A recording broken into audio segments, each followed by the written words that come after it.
Olá pessoal, eu me chamo Samile. Eu e a minha equipe, que vocês verão mais à frente, vamos falar das formas normais de Greibar e Kronsky.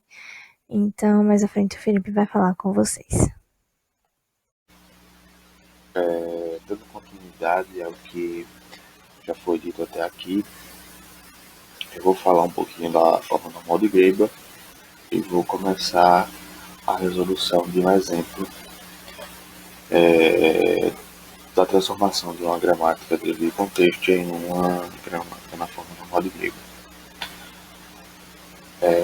Uma gramática de contexto é dita estar na forma normal de Greiber se todas as traduções estiverem na forma azão deriva azinho alfa, onde azão é uma variável de V, ou seja, na gramática G igual a V, T, P e S, e A é um terminal de T. E o alfa é uma palavra formada pela concatenação das variáveis. Portanto, uma palavra vazia não pertence à linguagem gerada por uma gramática na forma normal de Greiber. Para eu transformar uma gramática livre de contexto numa forma normal de Greiber, eu tenho 6 etapas. A primeira etapa é a simplificação das gramáticas. A segunda é a renomeação das variáveis em uma ordem crescente qualquer. A terceira, a transformação das produções para a forma AR deriva AS alfa, em que R é menor ou igual a S. A quarta, exclusão das execuções de AR derivando AR alfa. A quinta, um terminal no início do lado direito de cada produção. E na quinta, as produções de forma normal de Greiber, ou seja, AR derivando Azinho alfa. O nosso exemplo é esse aqui, essa gramática livre de contexto. E a primeira etapa é a simplificação das produções. Nós temos 3 simplificações seguindo uma ordem para executar nessa etapa. A primeira delas é a eliminação de produções vazias. A segunda, de produções unitárias, e a terceira, a eliminação de produções com símbolos inúteis. Então, vamos para a primeira delas, que é a produção de símbolos vazios. Vou passar aqui rapidamente. Toda a produção de símbolos vazios, eu vou observar que aqui eu tenho essa produção vazia sendo derivada de C. Só que o C aparece aqui em A e em S. Ou seja, o meu A ele também pode ser uma produção vazia a partir de uma derivação. Então eu tenho que marcar todos os lugares onde tem que ser e A, e eu vou reescrever a minha gramática. Porém agora eu vou colocar todas as possibilidades caso uma determinada variável C ou A seja uma produção vazia. Então, olhando aqui para o canto direito, reescrevendo a gramática de C, a gente observa na produção AB. Se a produção AB não tiver uma produção vazia, ela continua sendo normal, mas se ela tiver a produção vazia, eu reescrevo ela somente com B. Da mesma forma para a produção SCB. Eu escrevi ela normal, caso não tiver a produção vazia, e ela se tiver a produção vazia. E faço isso para todas as outras. E no final, onde tem a produção vazia, na gramática original, eu vou ter o Czão derivando Czinho Czão. Se ela não tiver a produção vazia, ela continua aqui com Czinho Czão. Se ela tiver a produção vazia, ela fica somente com Czinho. E a produção vazia é a produção vazia, então não aparece aqui. Então essa é a minha gramática nova, gerada depois de eliminada a produção vazia. A segunda simplificação que eu faço é a simplificação de produções unitárias. Então eu vou observar na minha gramática quais os símbolos que eu tenho unitariamente, quais as variáveis que eu tenho unitárias nas minhas produções. Então eu vou criar um conjunto que a gente chama de fecho. Para cada variável que é a cabeça de regra, eu vou criar 4 conjuntos aqui nesse caso, para S, A, B e C. Eu vou colocar nesse conjunto todas as variáveis em cada cabeça de regra que são unitárias nas produções dessa cabeça de regra. Por exemplo, aqui em S. Em S só tem o B, que está unitariamente nas produções de S. Então eu coloco ele aqui nesse conjunto. Para A eu vou ter somente o C. E para B e C eu não vou ter ninguém, então é conjunto vazio. O que vai acontecer? Eu vou substituir o que tem B aqui em S por todas as produções de B. E aqui o que tem C em A, eu vou substituir por todas as produções de C que está no canto esquerdo da tela aqui embaixo. Então, reescrevendo a gramática, a minha gramática fica da seguinte forma, aqui representada no canto direito. Substituir o que tem B pelas produções de B aqui. Substituir o que tem C pelas produções de C aqui. Ok? E reescrevo as outras produções normalmente. Então essa é a minha nova gramática. E agora vamos para a terceira simplificação, que é a simplificação por símbolos inúteis. Eu só acho isso aqui. Okay. Nessa gramática eu não tenho símbolos inúteis, eu não tenho uma produção onde Dzão deriva Czinho. Aqui, por exemplo, não tenho nenhuma produção desse tipo que está sozinha, onde eu não tenho nenhuma cabeça de regra que deriva ela. Então não tenho nenhum símbolo inútil nessa gramática e eu continuo novamente a minha gramática simplificada, essa daqui. Então eu vou para a segunda etapa. A segunda etapa consiste basicamente na renomeação das variáveis em uma ordem crescente qualquer. Então a minha gramática original é essa daqui, com essa cara, onde eu tenho como variáveis AB, S e C. Como terminais eu tenho um ABC. As produções são essas aqui, da minha gramática. Aqui no cantinho. E como variável inicial eu tenho essa. Eu reescrevo a gramática aqui, substituindo numa ordem crescente, por exemplo. A se transforma em Azinho. B se transforma em A2. S se transforma em A3. C se transforma em A4. E eu reescrevo as minhas produções de acordo com a minha renomeação.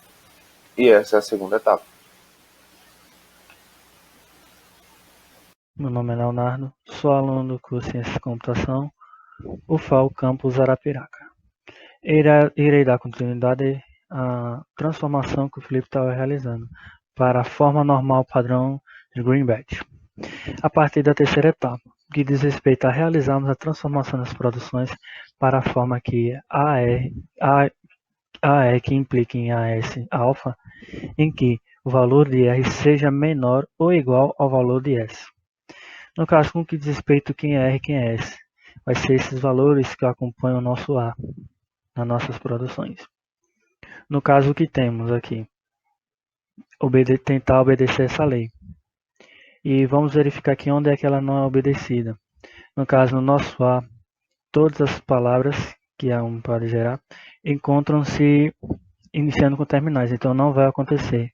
Da mesma forma em B. Porém, vai acontecer aqui no A3. No A3, o valor 1 ele é inferior ao valor de 3. Logo, o valor de S vai ser menor do que o de S. E nos demais, pelo que você pode ver, não acontece isso. Começa com A3, mas como se diz respeito à lei ser iguais, ele obedece, então não implica. E o que será feito aqui? Vamos pegar os valores, vamos pegar o nosso A1 e substituir pelas palavras que o A1 gera.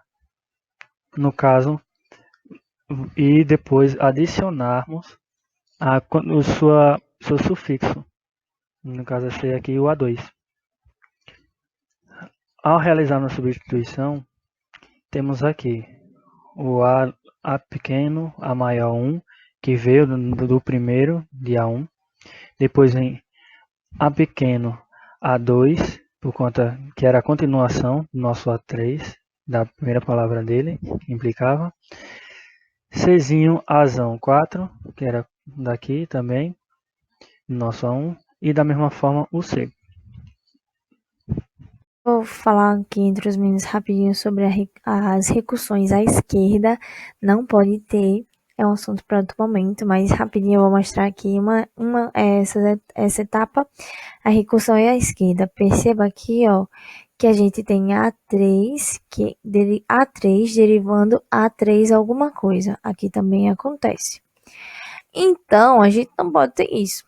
Então, para resolver isso, rapidamente, a gente cria uma variável nova, pega quem está do lado aqui, quem está à direita do que está sendo recursão, e faz com que essa variável nova derive isso e a nossa própria variável nova, e também só isso, ok? Faz para os dois casos que a gente tem recursão aqui.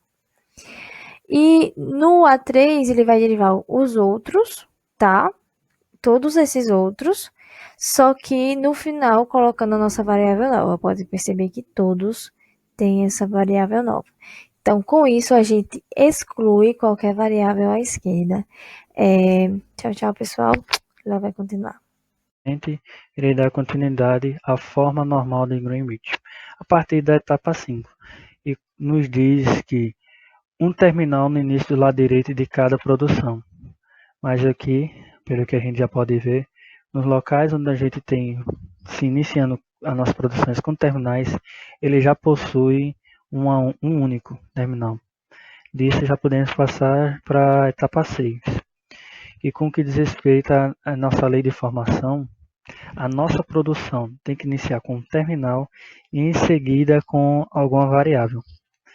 Já deixei marcado aqui os locais onde isso não acontece, da qual temos aqui a nossa variável, em seguida variável, variável, em seguida variável, apenas variável, e aqui variável, em seguida variável. Neste caso, o que vai acontecer? A gente vai verificar o que diz respeito ao sufixo da nossa produção, do que ela pode se gerar. No caso do nosso A4, vai ser o Czinho, do nosso A3, vai ser o B menor Azão 3 linha. Vamos ter aqui nosso A4 também um Czinho. E vamos ter novamente nosso A3, que vai ser o nosso BA3 linha. No caso, a gente vamos realizar a substituição de cada um deles. E eles vão ficar dessa forma aqui. No caso, vai continuar os valores que era o sufixo da nossa produção, da nossa variável, desculpe, nossa variável. No caso, antes a gente tinha aqui o nosso A2, ele vai continuar. Nós temos aqui o nosso A3 linha, ele também continua. E nós temos nosso A3 linha aqui, e ele também vai continuar. Bem, esta aqui foi a nossa última etapa da nossa forma normal do padrão de Greenwich. E a nossa gramática vai ficar desta forma aqui. Muito obrigado. Olá, pessoal. Olha eu novamente. Então, agora a gente vai falar sobre a forma normal de Kronsky, ok? Nós dizemos que uma gramática livre de contexto que tem todas as suas produções simplificadas e que está nessas duas formas simples, A deriva em BC, sendo A, B e C variáveis, ou A deriva em Azinho, sendo Azinho um terminal, está na forma normal de Kronsky, tá? Vamos ver as etapas para a gente deixar a nossa gramática assim. Nós temos 3 etapas, então a gente vai dividir em simplificar a gramática, porque para a gente poder passar para a forma normal de Kronsky, tanto Kronsky quanto Greibar precisa estar simplificada naquelas simplificações lá que vocês já viram, tá? Depois a gente vai organizar os corpos de comprimento 2 ou mais, para que consistam em apenas variáveis. Ou seja, a gente não vai poder ter uma variável derivando em terminal, variável, terminal, certo? A gente não vai ter essa mistura. A gente ou só deriva variável ou só deriva terminal, um terminal por vez, tá? E a terceira etapa vai falar sobre desmembrar os corpos de comprimento 3 ou mais em uma cascata de produções para que consistam apenas em duas ou menos duas ou menos variáveis. Ou seja, a gente não vai ter produções derivando em, por exemplo, A, B, C, D, certo? A gente vai ter, no máximo, duas variáveis ali por produção, tá? Por vez. Uma produção pode ter várias, uma variável pode derivar em várias outras, mais duas por vez, tá bom? Então, vamos ver como isso acontece. A gente tem esse exemplo aqui. S deriva em Azinho, X, Bzinho, Y. X deriva em Azinho, Y, ou Bzinho, Y, ou Epsilon. O nosso vazio aqui. Y deriva em X ou Czinho, vendo que Azinho, Bzinho, Czinho são os nossos terminais, ok? A etapa 1, como a gente viu, vai ser a simplificação. Então, como já foi explicada a simplificação, só vou mostrar para vocês a cada simplificação, que nós temos 3, como foi ficando a nossa gramática, tá? Então, lembrando, era essa aqui, então agora a gente tem isso aqui pelas produções vazias. Veja que o nosso Epsilon sumiu, ok? Agora, pelas produções unitárias, nós teríamos o fecho de Y, né? Só Y deriva unitariamente em X. E aí a gente fez aquela substituição lá, lembra? E ficou assim. O próximo passo são os símbolos inúteis, a simplificação por símbolos inúteis, que acabou não modificando, porque não tinha símbolos inúteis, ok? Então, essa é a nossa gramática depois de simplificada. Agora, etapa 2, vamos organizar. Perceba aqui que S está derivando em Azinho, terminal, X, que é variável, Bzinho, terminal, Y, variável. Ou seja, está tudo bagunçado. Então, a gente vai eliminar isso aqui. Olha só. Olha o que eu fiz. Veja que a gente tinha toda essa mistura. Então, a gente vem aqui, cria uma variável nova. Eu dei um nome qualquer, dei A para ficar mais intuitivo, certo? E derivei a azão no nosso azinho. E onde a gente tinha os azinhos, os terminais, a gente substitui por essa variável, entendeu? Então, voltando novamente, aqui a gente tinha azinho, azinho. Aqui, eu falo mais à frente, mas azinho, azinho, azinho, azinho. Quando a gente muda, temos as nossas variáveis. Quando a gente tem só o terminal, como é esses casos, então a gente não substitui, certo? Mas a gente não pode ter essa mistura. Vamos fazer o mesmo para B? Então, vai ficar assim. Criamos uma nova variável, derivamos ela em Bzinho e substituímos onde tinha Bzinho, a não ser que ele estava sozinho, a gente substituiu pela variável B, ok? Entendendo essa etapa, então a gente vai agora para a etapa 3, que a gente vai desmembrar. Olha só, acabamos adiantando aqui, mas veja só, que a gente tinha isso aqui, certo? Deixa eu... pronto. A gente tinha isso aqui, ok? Então, o que a gente vai fazer agora? Perceba, deixa eu voltar aqui para a gente não ficar vendo o spoiler. Pronto, perceba que aqui a gente tem um comprimento 4.